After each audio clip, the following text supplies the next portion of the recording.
नमस्कार, मैं हूं रमेश नस्कोर। नस्कोर फाइनेंशियल सर्विसेज में आपका स्वागत है।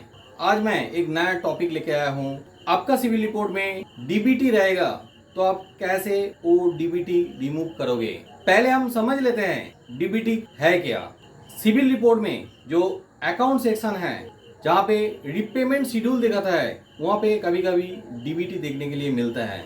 आपका अकाउंट में आप लोन रिपेमेंट डिले कर रहे हो, 30 डेज से ज़्यादा डिले होता है तो एसएमए 1 दिखाता है। 60 डेज से ज़्यादा डिले होगा तो वहाँ पे एसएमए 2 दिखाता है। 90 डेज से ज़्यादा डिले पेमेंट होगा तो आपका अकाउंट सब स्टैंडर्ड शो करेगा।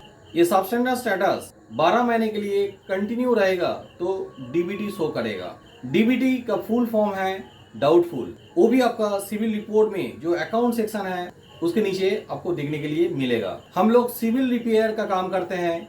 हमारे पास ऐसा बहुत सारा सिविल रिपोर्ट आता है जहाँ पे हम लोग ये डीबीटी स्टेटस कभी कभी देखते हैं।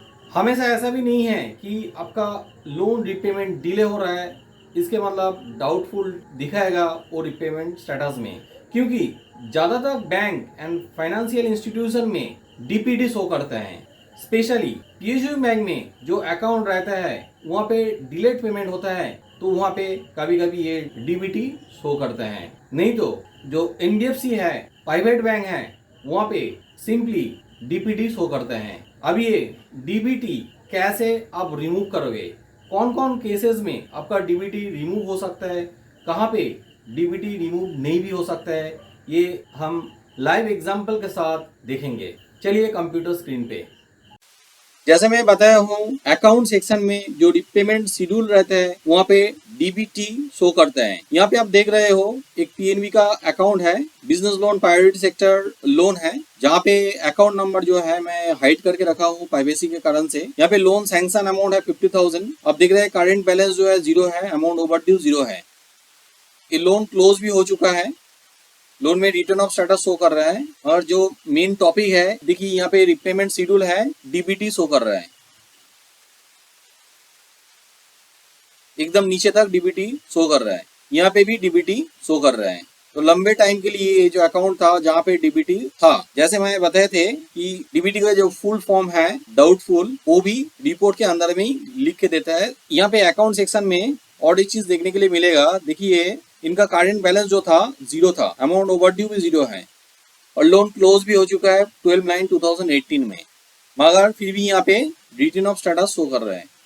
एक एरर है क्योंकि कस्टमर ये लोन रिटर्न ऑफ होने के बाद क्लोज भी कर दिया है बैंक की तरफ से, और कोई टेक्निकल कारण से शायद ये रिटर्न ऑफ यहाँ से रिमूव नहीं हुआ है। मगर ये हमारा वीडियो का मेन टॉपिक नहीं है। जो मैंने बताए थे कि आपका अकाउंट में डीबीटी रहेगा तो आप कैसे रिमूव करोगे। जो रिपेमेंट शेड्यूल है इसका एंड में 0 है, तो इसके मतलब ये अकाउंट का पूरा पेमेंट हो चुका है, इसलिए 0 शो कर रहा है। मैं थोड़ा ऊपर करके दिखाता हूँ, यही एकदम रिपेमेंट है, देखिए 0। और बीच में ऐसा डीबीटी शो करेगा तो यहाँ पे डीबीटी रिमूव करने का चांसेस बहुत कम होता है। जैसे कि मेरा पहला जो वीडियो था डीपीटी कैसे रिमूव करोगे, ये उस टाइप का ही है। डीपीटी जैसा रिमूव करना मुश्किल रहता है। का सिविल रिपोर्ट में ऐसा डीबीटी जो अकाउंट सेक्शन में रहेगा रिपेमेंट शेड्यूल का अंदर में, वो रिमूव करना भी बहुत मुश्किल होता है। फिर भी आप डिस्प्यूट रेज कर सकते हो, वहाँ पे कभी कभी रिमूव भी हो जाता है। आप सक्सेस रेशियो देखोगे तो 20% से 25% तक होता है। ज्यादा केसेस में आपका मिडिल में डीबीटी रहेगा तो रिमूव होने का चांसेस बहुत कम है। मैं यहाँ पे और एक अकाउंट शो कर रहा हूँ। यहाँ पे देखिए सिटी कॉर्प फाइनेंस का एक लोन है, कंज्यूमर लोन है। लोन अमाउंट देखिए 23,200 था, करंट बैलेंस भी 0 था, अमाउंट ओवरड्यू भी 0 है। अकाउंट क्लोज हो चुका है। जैसे अकाउंट क्लोज हो चुका है देखिए रिपेमेंट शेड्यूल में ये एंड में 0 भी है, मगर रिपेमेंट शेड्यूल जो है यहाँ पे देखिए 900 डेज का डीपीटी शो कर रहा है। बहुत लॉन्ग टाइम के लिए यहाँ पे डीपीटी आपका शो कर रहा है। यहाँ पे देखिए यहाँ पे भी 2013 में भी ये इसका जो रिपेमेंट शेड्यूल है वहाँ पे भी 900 डेज डीपीटी है। तो इसके मतलब ये कस्टमर बहुत सालों से ये लोन को रिपेमेंट नहीं किया है। अब इसको सैंक्शन डेट देखते हैं। देखिए सैंक्शन डेट 2017 में था और क्लोज हुआ था 2015 में। मतलब इतना छोटा अमाउंट का लोन जिसका रिपेमेंट शेड्यूल जो था कस्टमर लॉन्ग टाइम के लिए पेमेंट नहीं किया और इसलिए यहाँ पे 900 डेज डीपीडी शो कर रहा है और बहुत पहले से ही आप देख रहे हो 900 डीपीडी शो कर रहा है। 2013 से लेके 900 डेज डीपीडी शो कर रहा है। पहले बताए थे जब 30 डेज से ज्यादा हो जाता है एसएमए 1 दिखाता है, 60 डेज से ज्यादा टाइम के लिए रिपेमेंट नहीं होता है तो एसएमए 2 दिखाता है, 90 डेज से ज्यादा ईएमआई पेमेंट नहीं होता है तब अकाउंट सब स्टैंडर्ड हो जाता है और ये सब स्टैंडर्ड अकाउंट 12 महीने के लिए रहेगा तो उस टाइम पे डीबीटी शो करता है। मगर इस अकाउंट में देखिए 900 डेज का डीपीडी है, उसके मतलब 450 प्लस आपका डिलेट पेमेंट होगा तो डीबीटी शो करना चाहिए था, मगर यहाँ पे वो डीबीटी नहीं शो कर रहा है। तो ज्यादातर केसेस में हम जो देखते हैं प्राइवेट बैंक एनबीएफसी जो है वहाँ पे डायरेक्टली डिलेट पेमेंट जो है डीपीडी जो है वो दिखाता है। कोई कोई पब्लिक सेक्टर बैंक जहाँ पे एसएमए सब स्टैंडर्ड डीबीटी इस तरह का शो करता है रिपेमेंट शेड्यूल में। और मेरा पर्सनल एक्सपीरियंस में जो मैं देखा हूँ डिलेट पेमेंट जो है ज्यादा दिखाता है तो भी स्कोर उतना गिरता नहीं है, एसएमए सब स्टैंडर्ड डीबीटी दिखाता है तो स्कोर बहुत बुरा तरह से गिर जाता है। इसके बाद मैं दूसरा एक केस दिखाएंगे। यहाँ पे देखिए इंडियन बैंक का एक अकाउंट है, ये भी बिजनेस लोन का है। यहाँ पे देखिए रिपेमेंट शेड्यूल के अंदर में डीबीटी शो कर रहा है, यहाँ पे भी डीबीटी शो कर रहा है। फिर भी ये अकाउंट जो पहले जब आए थे यहाँ पे करेंट बैलेंस भी था और ओवरड्यू भी जीरो नहीं था, ये हम लोग रेक्टिफिकेशन किए हैं क्योंकि पेमेंट इसका पूरा कंप्लीट हो चुका है तो इसके कारण से यहाँ पे ओवरड्यू जो था वो रेक्टिफाई हुआ है। मगर इसका अकाउंट के एंड में अभी भी सब स्टैंडर्ड है, ये भी एक एरर है क्योंकि रिपेमेंट पूरा हो जाता है तो या तो एसटीडी रहेगा, नहीं तो ट्रिपल क्रॉस रहेगा, नहीं तो जीरो रहेगा। तो ये भी अभी तक रिमूव नहीं हुआ है, इसके लिए हम लोग काम कर रहे हैं। तो ये भी एक पीएसयू बैंक है, प्राइवेट बैंक नहीं है और एनबीएफसी भी नहीं है, तो जहाँ पे सब स्टैंडर्ड भी शो कर रहा है और डीबीटी भी शो कर रहा है। मैं तीसरा एक केस स्टडी दिखाएंगे, उसका थोड़ा अलग है। ये जो लास्ट 2 केस स्टडीज दिखाया हूँ इससे अगेंस्ट में, ये जो कस्टमर है ये दिवाली के टाइम पे आए थे, जिन्होंने बताया था कि मेरा 2 अकाउंट है जहाँ पे एक पीएसयू बैंक से लोन लिए थे और मैंने पेमेंट भी कर चुका हूँ, मगर दूसरा बैंक में लोन के लिए अभी अप्लाई कर रहा हूँ, वहाँ पे बता रहा है कि मेरा लोन अकाउंट एनपी है, इस कारण से मेरे को लोन नहीं मिल रहा है। हमने ये रिपोर्ट चेक करके देखा हूँ, देखिए लोन में जो करंट बैलेंस है 0 है और ये डेट भी क्लोज है, 2014 में ये लोन क्लोज हो चुका है, ओवरड्यू भी नहीं है, रिटर्न ऑफ भी नहीं है। मगर इस अकाउंट में रिपेमेंट शेड्यूल में देखिए एंड जो रिपेमेंट है वो है डीबीटी। ये डीबीटी तब दिखाता है रिपेमेंट शेड्यूल में लोन क्लोज होने के बाद जब आप लोन को सेटलमेंट करोगे या तो पूरा पैसा पेमेंट नहीं करोगे। तो कस्टमर को जब मैं पूछा था, कस्टमर बताए थे कि ये जो 2 अकाउंट है, मैं और भी अकाउंट दिखाता हूँ। यहाँ पे 4,50,000 का लोन है जहाँ पे भी आप देखिए करंट बैलेंस 0 है और क्लोज भी कर चुका है।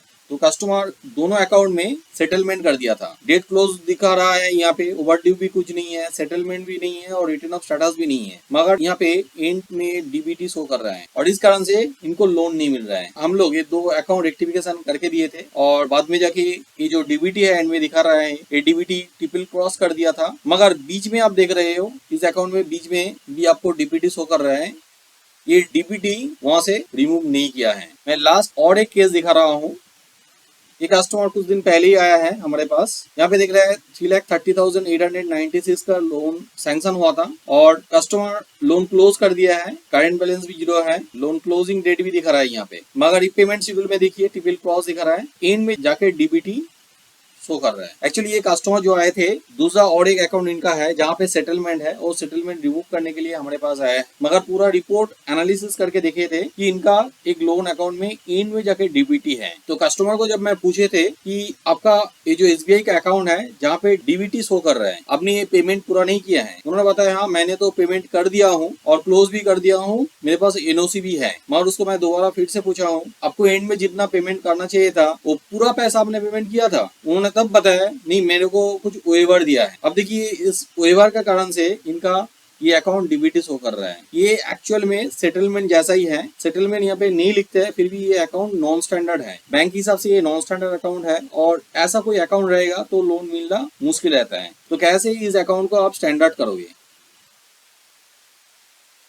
और ये जो डीबीटी है ये यहाँ से रिमूव हो सकता है कि नहीं। एंड में जो डीबीटी रहता है वो लोन पूरा पेमेंट ना करने की वजह से होता है। तो इस केस में आप बैंक के साथ बात करके जो पैसा आपने क्लोजर के टाइम में नहीं दिए थे वो पैसा फिर से आप डिपॉजिट कर सकते हो। थोड़ा डिफिकल्टी है क्योंकि जहां तक बैंक मैनेजर ये पैसा नहीं लेना चाहते हैं, क्योंकि अकाउंट जब क्लोज हो चुका है उस अकाउंट में पेमेंट करना मुश्किल रहता है। तो बैंक का सस्पेंस अकाउंट में ये पेमेंट लेके ये अकाउंट स्टैंडर्ड कर सकते हैं। प्रोसीजर थोड़ा कॉम्प्लिकेटेड है। जहाँ तक केस में पीएसयू बैंक में ऐसा प्रॉब्लम होता है, मगर प्राइवेट बैंक में उतना डिफिकल्टी नहीं होता है। प्राइवेट बैंक में आप डायरेक्टली हेड ऑफिस में ईमेल कर दीजिए या तो कस्टमर सर्विस में ईमेल कर दीजिए या तो कांटेक्ट भी कर सकते हो। वहाँ पे बात करके आसानी से डीबीटी इनमें जो डीबीटी है ये रिमूव आप कर सकते हो और पूरा पेमेंट देने के बाद ये अकाउंट स्टैंडर्ड भी हो जाएगा। उसके बाद आपको लोन मिलना आसान हो जाएगा। कैसे आप डीबीटी रिमूव करोगे इसके लिए मेरा एक डिटेल वीडियो है, how to correct CIBIL report. वो वीडियो आप देख सकते हो, वहाँ पे प्रोसीजर मैं बताया हूँ। उसके बाद rectify CIBIL report, new updates वो भी चेक कर लीजिए तो आपको आसान रहेगा ये डीबीटी रिमूव करने के लिए। डीबीटी आप कैसे सिविल रिपोर्ट से रिमूव करोगे वो आप देख लिए हो। डीबीटी को छोड़ के और भी कोई एरर रहेगा आपका सिविल रिपोर्ट में, कैसे वो एरर रिमूव करोगे, कैसे रेक्टिफाई करोगे, उसके लिए मेरा कंप्लीट ट्यूटोरियल है। उस ट्यूटोरियल का लिंक मैं नीचे डिस्क्रिप्शन में देके रखा हूँ। वो ट्यूटोरियल एब्सोल्युटली फ्री है, तो आज ही चेक कीजिए वो ट्यूटोरियल। आपका रिपोर्ट में कोई एरर है जिस कारण से आपको लोन नहीं मिल रहा है, वो रिपोर्ट आप रेक्टिफिकेशन नहीं कर पा रहे हो, वो रिपोर्ट रेक्टिफिकेशन करने के लिए आपको टाइम नहीं मिल रहा है, या तो ये सारा स्टेप आपको समझ में नहीं आ रहा है, तो आप हमारा कंपनी नॉस्कोर फाइनेंशियल सर्विसेज को भी कांटेक्ट कर सकते हो। मैं आपके लिए सिविल रिपोर्ट रेक्टिफिकेशन कर देंगे और सिविल स्कोर को भी इम्प्रूवमेंट कर देंगे। हमारा कॉन्टैक्ट नंबर नीचे डिस्क्रिप्शन में दिया हुआ है। ये वीडियो अच्छा लगे तो जरूर लाइक कीजिए, हमारे चैनल को सब्सक्राइब कीजिए। मैं ऐसा ही CIBIL related, finance related, loan related topic में रेगुलरली वीडियो बनाता हूँ ताकि उस वीडियो का नोटिफिकेशन आपके पास चला जाए। मिलते हैं अगला वीडियो में, तब तक के लिए बी हैप्पी, बी हेल्दी।